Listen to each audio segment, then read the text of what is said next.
राधे राधे। देखिए, हम और आपको जो ये कथा श्रवण करने को मिल रहा है, हम इसके इम्पोर्टेंस को नहीं समझ रहे हैं कि क्या हमको प्राप्त हो रहा है। हम बिल्कुल भी इसके इम्पोर्टेंस को नहीं समझ रहे। क्यों? क्योंकि सुलभ हो गया है। आजकल कथा गांव गांव में होने लगा है। सभी जीव को प्राप्त हो जा रहा है कथा, इसलिए वो सोचते हैं शायद ये कोई सामान्य सा बात है। इम्पोर्टेंस को नहीं समझते हैं, इसलिए कथा सुनने जाते हैं, लापरवाही रहता है वहां पर। कथा ठीक से सुनते भी नहीं है, एक इम्पोर्टेंस को नहीं समझ रहे। ये कितना इम्पोर्टेंट है, क्या आपको मिल रहा है, आप इसके महत्व को नहीं समझ रहे हो। ये कथा भगवान की है। जो कथा देवताओं को दुर्लभ है, देवताओं को भी ये कथा प्राप्त नहीं हो पाया था। श्रीमद् भागवत महापुराण के महात्म्य में वर्णन है। देखिए, देवताओं का शरीर तो श्रेष्ठ है, मनुष्य से काफी अच्छा है उनका शरीर। उनके शरीर, अगर कोई देवता यहाँ पर प्रकट हो जाए, इतना अच्छा खुशबू है, मतलब उस खुशबू से ही लोग बेहोश हो जाएंगे, मदहोश हो जाएंगे। देवताओं के शरीर से मल मूत्र पसीना ये सब नहीं आता। दिव्य शरीर होता है, सदा किशोरावस्था के रहते हैं, लग्जरियस लाइफस्टाइल है, लेकिन फिर भी कथा श्रवण करने को उनको नहीं मिला। इसका सबसे सुंदर उदाहरण श्रीमद् भागवत महापुराण के महात्म्य में ही वर्णन है। पद्म पुराण के उत्तरखंड के अंतर्गत जो आता है कि जब सुखदेव भगवान राजा परीक्षित को कथा सुनाने के लिए विराजमान हुए, उपस्थित हुए, तब देवता अमृत कलश लेकर आ गए स्वर्ग से। सुधा कुंभम गृहीत्वैव देवास्तत्र समागमन। और सुखदेव भगवान समझ गए कि देवता लोग बड़े स्वार्थी है, ये यहाँ पर आए हैं तो अपने स्वार्थ के लिए ही आए हैं। स्वकार्य कुशलाशुरा, ये जो देवता होते हैं, और देवता ही नहीं, इस संसार के प्रत्येक जीव वहीं जाते हैं जहां देखते हैं यहाँ से कुछ स्वार्थ हल होने वाला है। देवता क्यों आए थे? उन्होंने ये सोचा कि राजा परीक्षित को श्राप लगा है कि 7वें दिन तक्षक डसेगा और उनकी मृत्यु हो जाएगी, और सुखदेव भगवान उनको कथा सुना रहे हैं, और ये कथा अमृत सुखदेव भगवान हमें सुना दें और बदले में हम राजा परीक्षित को ये स्वर्ग का अमृत दे दें। ये इस भावना से आए थे, ये अदला बदली हो जाए, ये एक्सचेंज हो जाए। क्योंकि देवताओं ने कहा कि ये मनुष्यों के साथ बैठकर हम कथा नहीं सुनेंगे। जैसे संसार में अरबपति के पास बैठता है, अपने लेवल के लोगों के पास ही बैठना उठना होता है लोगों का ज्यादातर। तो देवताओं ने सोचा ये तो मरणासन जीव हैं, हाड़ मांस का शरीर है, शरीर में गंदगी भरा है, इनके पास हम बैठकर कथा नहीं सुनेंगे। हम देवता हैं, हम कथा अवश्य सुनेंगे, लेकिन हमारे लोक में चलिए, यहां हमको कथा नहीं सुनना है। और ये कहते हैं सुखदेव भगवान से कि प्रपाश्यामो वयम सर्वे श्रीमद्भागवतामृतम एवं विनिमये जाते सुधाराज्ञा प्रपीयताम। प्रपाश्यामो वयम सर्वे श्रीमद्भागवतामृतम, कि हे सुखदेव मुनि, आप परीक्षित को ये स्वर्ग का अमृत हम ले आए हैं, आप इनको ये पिला दीजिए जिससे ये अमर हो जाएंगे, इनकी मृत्यु नहीं होगी। लेकिन आप ये जो भागवत कथा अमृत का पान इनको करा रहे हैं, इसके बदले आप ये हमें करवा दीजिए, लेकिन हमारे लोक में चलिए, हम यहाँ कथा नहीं सुनेंगे। तो सुखदेव भगवान ने कहा तुम परीक्षित से पूछ लो, अगर वो चाहेंगे तो उनको ये स्वर्ग का अमृत दे दो। तो परीक्षित जी ने कहा कि स्वर्ग मुझे चाहिए ही नहीं। परीक्षित जी ने कहा कि क्या करूंगा मैं इस स्वर्ग के अमृत का, जब मुझे भगवान की कथा अमृत मिल रही है, जिसको सुनने मात्र से ही मंगल हो जाता है। इसलिए व्रजांगनाएं कहती हैं कि तव कथामृतम तप्त जीवनम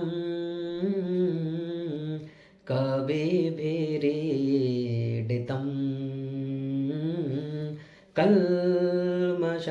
कल्मषापहम और श्रवण मंगलम, जिसको सुनने मात्र से ही मंगल हो जाता है। अरे स्वर्ग का जो अमृत है वो आपको ऐसा नहीं है कि सदा के लिए अमृत प्रदान कर दे।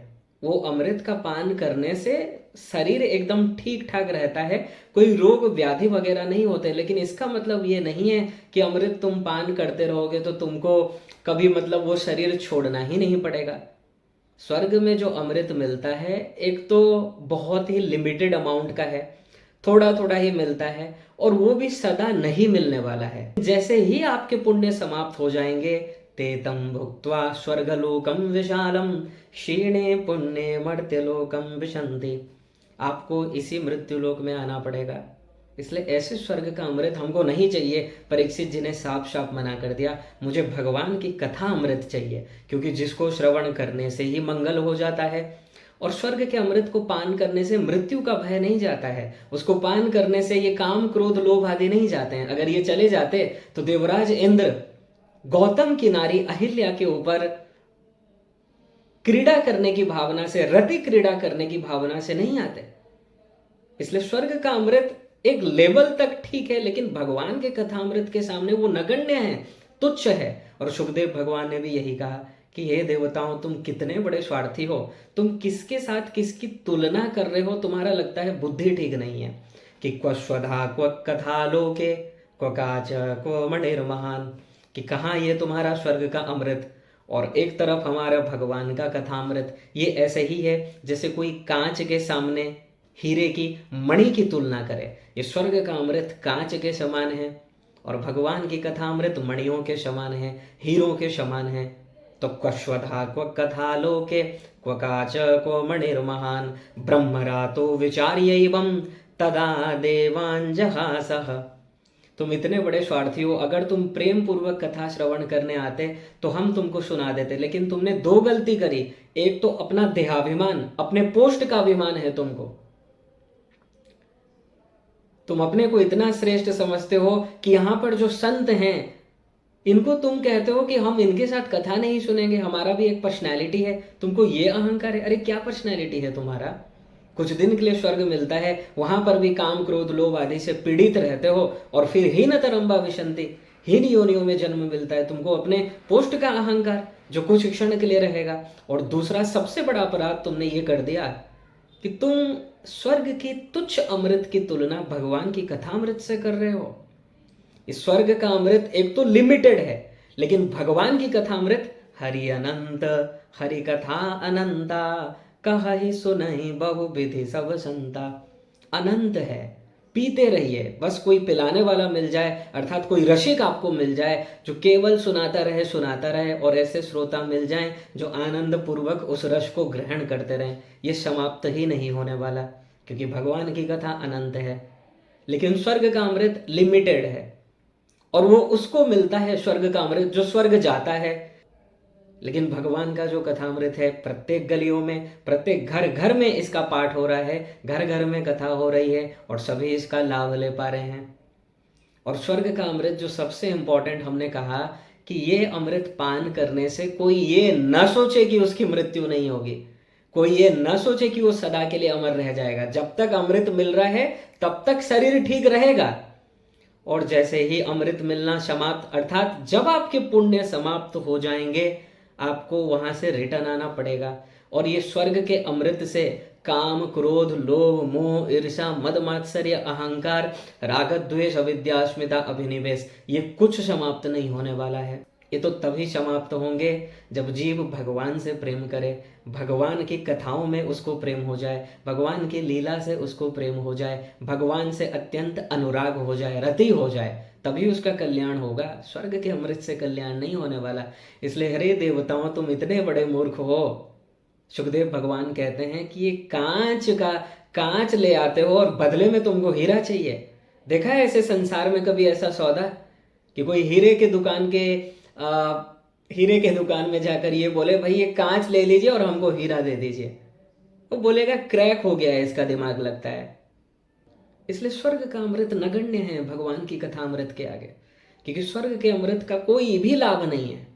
लेकिन भगवान का कथा अमृत जो हृदय से एक बार श्रवण कर ले, इतनी महिमा है महाराज, मत पूछिए। भगवान भी नहीं कह सकते अपने नाम की महिमा, अपने कथा की महिमा। ये कथा अगर कोई व्यक्ति बारंबार नित्य श्रवण करता रहे, कुछ और आवश्यकता नहीं है करने की, उसको भगवत प्राप्ति हो जाएगी। क्योंकि बारंबार श्रवण करके अगर वो अपने हृदय में उतार लेता है तो भगवत प्रेम प्रकट हो जाएगा, भगवत तत्व ज्ञान प्रकट हो जाएगा। तत्व ज्ञान भी हो गया, प्रेम भी हो गया, तब उस जीव के कल्याण में प्रश्न चिन्ह ही कैसा है। लेकिन स्वर्ग का अमृत पीकर कोई लाभ नहीं है। जैसे ही पुण्य समाप्त हो जाएंगे उनके, वहां से गेट आउट। इसलिए स्वर्ग का अमृत भगवान की कथा अमृत के सामने बहुत ही नगण्य है। इसीलिए सुखदेव भगवान ने सोचा ये भक्त है ही नहीं, और भगवान की कथा उसे ही मिलेगी जो भगवान के भक्त हैं, जिनको भगवान में श्रद्धा है, जिनमें अहंकार नहीं है। तो अभक्तास्ताश्च विज्ञाय न ददौ स कथामृतम श्रीमद्भागवती वार्ता सुराणामपि दुर्लभा। ये कथा तो ऐसी है जो सुराणामपि दुर्लभा, देवताओं को भी दुर्लभ है। भगा दिया वहां से सुखदेव भगवान ने, कहा भाग जाओ यहाँ से, निकल जाओ, तुम इसके अधिकारी ही नहीं हो। अब सोचिए कि कैसा कथा हम और आपको प्राप्त हो रहा है, जहां स्वर्ग का अमृत लेकर आ गए हैं। जो जीव स्वर्ग जाना चाहते हैं, स्वर्ग की बढ़ाई करते हैं, वो देवता स्वर्ग का अमृत लेकर आए हैं, स्वर्ग का अमृत कलश देने के लिए तैयार हैं, और बदले में कह रहे हैं हमको कथा अमृत दे दीजिए। लेकिन कथा उनको श्रवण करने को नहीं मिला। ये इंपॉर्टेंस है कथा का, जो देवताओं को नहीं मिल रहा है। फिर ऐसे शरीर को प्राप्त करके क्या लाभ है जहां आपको सत्संग न मिले, संतों का संग न मिले। ये भारत भूमि ऐसी पावन भूमि है, ऐसी पवित्र भूमि है कि जहां पर सर्वत्र आपको संतों का दर्शन होता है। आप कहीं भी चले जाओ, कोई ना कोई संत आपको मिल जाएगा। ये सुख वहां नहीं है। यहाँ सर्वत्र हरि कथा विशुलभ है, वहां नहीं है। वहां तो भोग है, अपने पुण्य का भोग है, वो भोग योनि है। कर्म योनि केवल मनुष्य शरीर ही है। कथा का जो आनंद है, हरि नाम का जो आनंद है, हरि संकीर्तन का जो आनंद है, इसी भारत भूमि में है। इसलिए मनुष्य शरीर ही श्रेष्ठ है। इसलिए इसके इंपॉर्टेंस को समझिए कि आपको मिल क्या रहा है। अब आप खुद सोच लीजिए, आप बड़े हो या देवता बड़े हैं। अगर देवता बड़े होते तो उनको ये कथा मिलता, नहीं मिला, आपको मिल रहा है। तो सोच लो कितनी कृपा है आपके ऊपर भगवान की। इसीलिए इसके इंपॉर्टेंस को समझिए। अगर कोई महत्व को ही समझ जाए ना, तो उसका कल्याण हो जाएगा। कल्याण इसीलिए नहीं हो रहा है, हम और आपको मिल बहुत कुछ रहा है, लेकिन हम इसके इंपॉर्टेंस को नहीं समझ रहे। ये कितना दुर्लभ है ये हम नहीं समझ पा रहे हैं। हम सोच रहे हैं हाँ वो कथा तो सभी को मिल रहा है, ये क्या बड़ी बात है। इसलिए मनुष्य का लाभ नहीं हो पा रहा है। लेकिन जो इसके महत्व को समझ ले, देर नहीं लगेगी भगवत प्राप्ति में, क्योंकि वो व्यक्ति आनंद में झूम उठेगा, आनंद में नृत्य करने लगेगा कि इतनी कृपा भगवान की हमारे ऊपर कि भगवान। और देखिए, कथा जब भाग्य, जन्म जन्मांतर के जब पुण्य उदय होते हैं, तभी कथा श्रवण करने को मिलता है। आज कथा आप सभी को श्रवण करने को मिल रहा है, कहीं ना कहीं पूर्व जन्म के संस्कार अच्छे हैं, सत्संग आपने किया है, साधना किए हैं। लेकिन कथा पंडाल में जाकर भी वहां पर टाइम पास करना, मोबाइल चलाना, गप्पे लगाना, ऐसे लोगों को कहा जाएगा फिर कि इनके ऊपर भगवान की कृपा हुई, लेकिन इन्होंने उस कृपा को स्वीकार नहीं किया, वहां पर जाकर भी अपराध कर रहे हैं, तब फिर उनका पतन हो जाएगा। और यही हो रहा है आजकल। कथाएं तो बहुत हो रही हैं, लेकिन लाभ इसीलिए नहीं हो रहा है, सुनते हैं यहां से निकाल देते हैं। कोई अगर प्रश्न वक्ता पूछ ले किसी भी श्रोता को कथा श्रवण कराने के बाद, बहुत ही कम लोग होंगे जो उसका उत्तर दे पाएंगे। और कुछ लोग ऐसे होते हैं जो अच्छे से सुनते तो हैं, लेकिन इस भावना से नहीं सुनते हैं कि चलो हम इससे सीख कर, इसको सुनकर अपने जीवन में उतारें। ओनली रट लेते हैं। रट इसीलिए लेते हैं अपने को लोगों के सामने विद्वान सिद्ध करने के लिए कि देखो हम इतना सब कुछ जानते हैं। उनका भी लाभ नहीं होगा, कल्याण नहीं होगा। कल्याण तो तभी होगा, कथा सुनो और उसको हृदय में उतारो, उसको अपने जीवन में उतारो, तभी कल्याण संभव है। टाइम पास करने से कोई लाभ नहीं है, और कथा सुन के उसको याद कर लेने से भी कोई लाभ नहीं है। थ्योरी आपको सब कुछ आपने रट लिया है, लाभ उससे नहीं होगा। लाभ तो तभी होगा जो बताया गया है, हम अगर उसके अनुसार चलें, उसका पालन करें, तभी आपका लाभ हो सकता है। इसलिए मनुष्य जीवन को बर्बाद मत कीजिए। बहुत कृपा है भगवान की। और आज का तो ये कलयुग का ऐसा फेज चल रहा है कि चारों तरफ कथा है, बड़े बड़े संतों का दर्शन भी हो रहा है, ज्ञान का अभाव नहीं है, लेकिन लोग उसका सही सही लाभ ले नहीं पा रहे हैं। एक होता है ना पात्रता, पात्र होना चाहिए। जो सदपात्र होगा उसका ही कल्याण हो सकता है। अगर पात्र ही सही नहीं है, कोई कितना भी बड़ा विद्वान आपको मिल जाए, आपका वो कल्याण नहीं करवा सकता। क्योंकि देखिए, वो तो केवल आपको उपदेश देंगे, आपका सहायता करेंगे। करना तो आप ही को है, हमें ही है। साधना हम और आपको करना होगा, वो नहीं कर देंगे आपके लिए। वो बस आपको मार्ग दिखाएंगे, मार्गदर्शन वो आपका करेंगे। लेकिन चलना आप ही को है, विश्वास आप ही को करना है, इसका चिंतन बारंबार आप ही को करना है। और सुन लेना और चिंतन नहीं करना, 2 घंटे कथा सुनना, 22 घंटे संसार में ही रमण करना, संसार में ही आसक्त रहना, कोई लाभ नहीं होगा। ये ऐसे ही है, कोई अनंत जन्म का गंदा कपड़ा है, 2 घंटे तो आपने साफ किया, 22 घंटे फिर कीचड़ में डाल दिया, और फिर साफ कर रहे हैं, फिर कीचड़ में डाल रहे हैं। ऐसे अनंत युगों में भी आपका वो कपड़ा साफ नहीं हो सकता। इसलिए अगर चाहते हो इस अंतःकरण को शुद्ध करना, इसलिए अगर अंतःकरण को शुद्ध करना चाहते हो, बारंबार यही प्रयास कीजिए, मन भगवान में ही लगाएं, इसी से ही आपका कल्याण होगा। तो आशा करते हैं आपको ये चीज़ क्लियर हुआ होगा कि हम और आपको तो वो मिल रहा है जो देवताओं को नहीं मिला, और देवता तो इसीलिए मनुष्यों का मजाक भी उड़ा रहे हैं कि देखो यार ये कितने मूर्ख मनुष्य हैं, जिस कथा को श्रवण करने के लिए हमने अमृत भी दे दिया, फिर भी हमको ये कथा नहीं मिला, और इनको फ्री में ये कथा प्राप्त हो रहा है, लेकिन फिर भी ये जीव उसका लाभ नहीं ले पा रहे हैं। इनसे बड़ा अभागा जीव और कौन होगा, ये कह रहे हैं देवता। उपहास कर रहे हैं मनुष्यों का, और क्यों ना करें, क्योंकि उपहास का ही पात्र है आज का मनुष्य। इंपॉर्टेंस नहीं समझ रहा, क्या मिल रहा है उसके महत्व को नहीं समझ रहा,